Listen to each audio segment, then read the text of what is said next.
Hey guys, Shark here from the house, and we're going to be talking about the push away and how it affects swing direction. So let's get into it.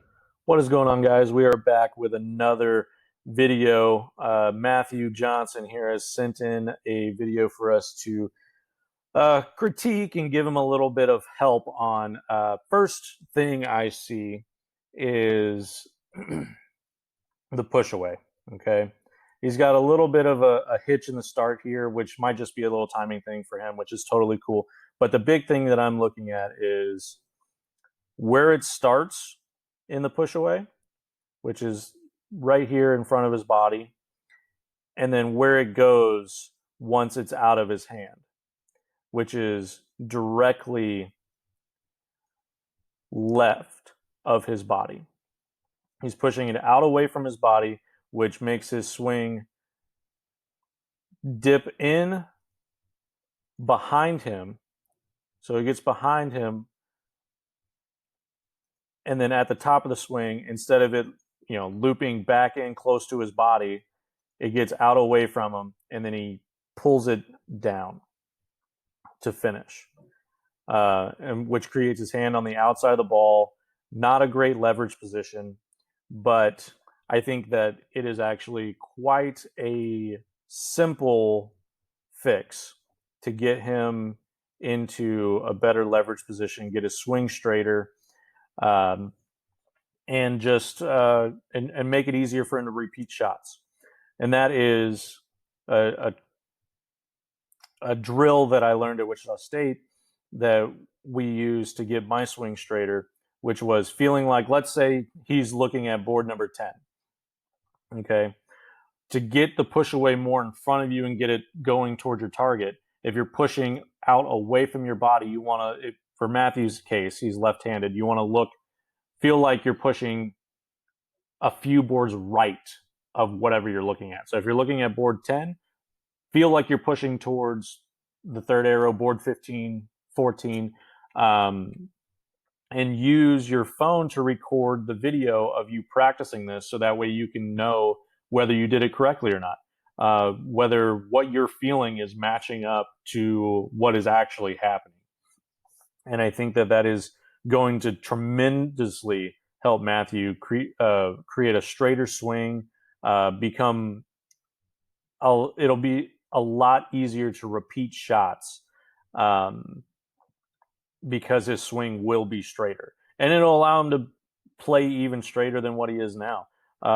Yes, he is playing quite straight, but as you can see, it's still a little right to left, which is not bad in any way, shape, or form. Obviously, went high flush there, so he's doing it correctly, for what the lane is telling him to do today.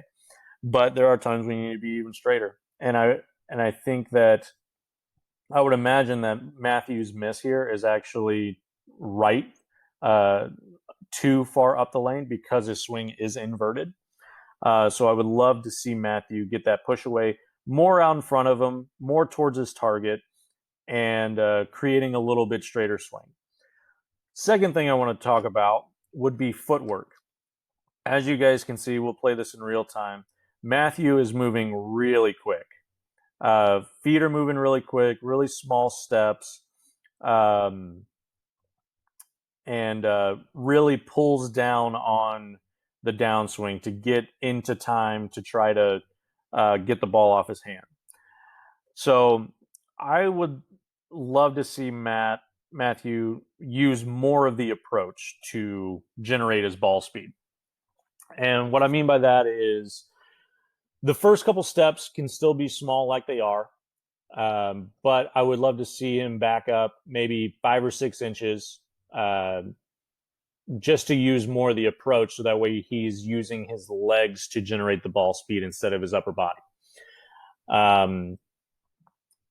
Keep the steps small like they are, but you want them to gain in momentum as you're stepping. So first couple of steps, first step, second step, a little slower, third step, a little bit larger and a little faster to generate the momentum. And then once you get into steps 4 and 5, which is where you're driving into the slide on your pivot step, that is where you generate the momentum and the energy through your body to the bowling ball, mostly through your legs.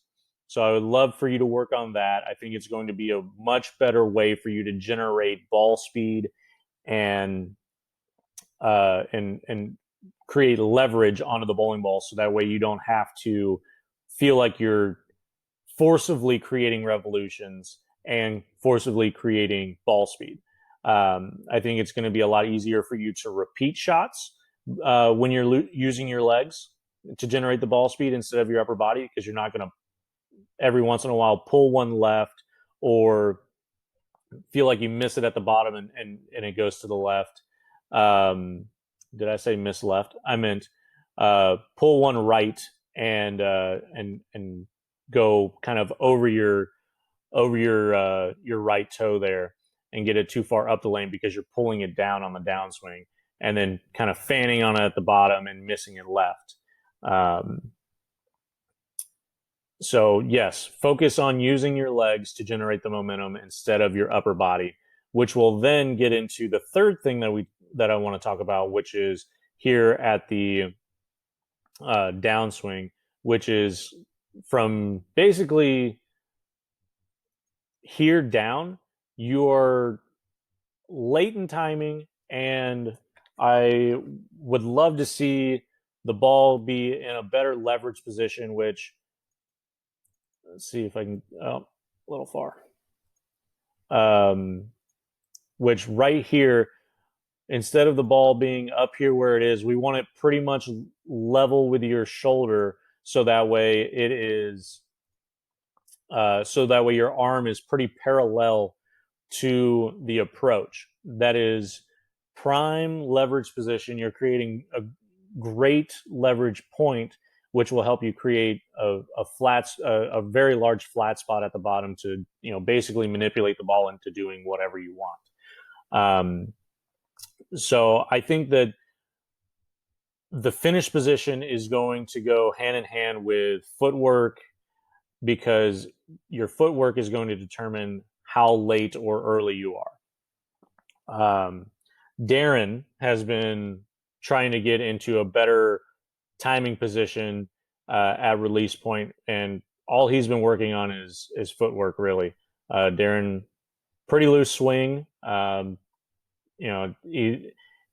all he's working on is trying to figure out how fast his feet need to move to be in a good timing spot.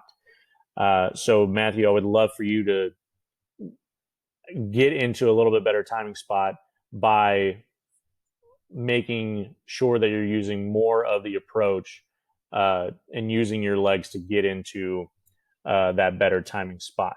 And the last thing I want to talk about is the finishing position.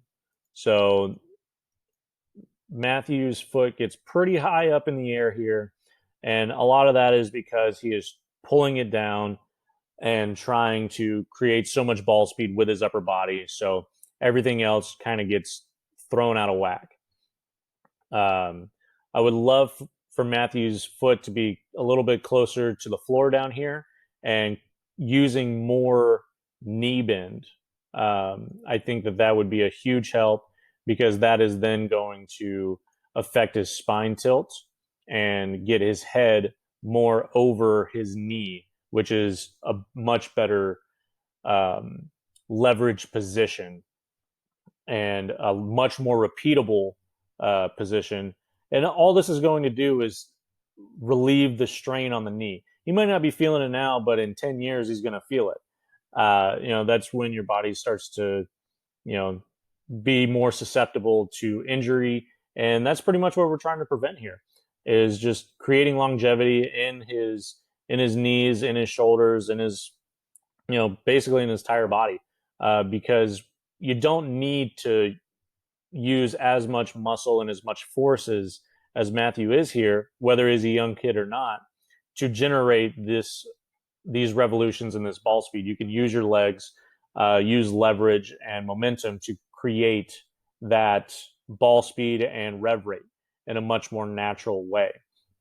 So I think all of these things go hand in hand, and they'll become increasingly easy to work on once you figure out the first one and then the second one. First one being push away, second one being using your legs more and using more of the approach to generate the ball speed that he's trying to create here. As far as everything else goes, I think it's really solid. I love that he is a young kid sitting in a video trying to get better. As you can see there, class of 2021, so junior in high school, about to go into his senior year, and already a really competitive bowler, having bowled Teen Masters, and being at a high competitive level. So I love seeing that he is already trying to get better, using our knowledge to his advantage. And I would really love to see more younger people that are in competitive bowling sending in videos to us to try to use our knowledge to help get them better. And other than that, I really love Matthew's game. I just think that the fundamentals are there. They just need to be cleaned up just a little bit, and using more of his leg strength instead of his upper body strength. Other than that, thank you guys for tuning in, and Matthew, thank you for allowing us and trusting us to review your game and give you some tips. And I look forward to talking to you guys again. Thank you very much for watching. Thanks for watching this video, and if you guys want to get 50% off your coaching review, click the link in the description below. Don't forget to like and subscribe, and we'll see you guys later.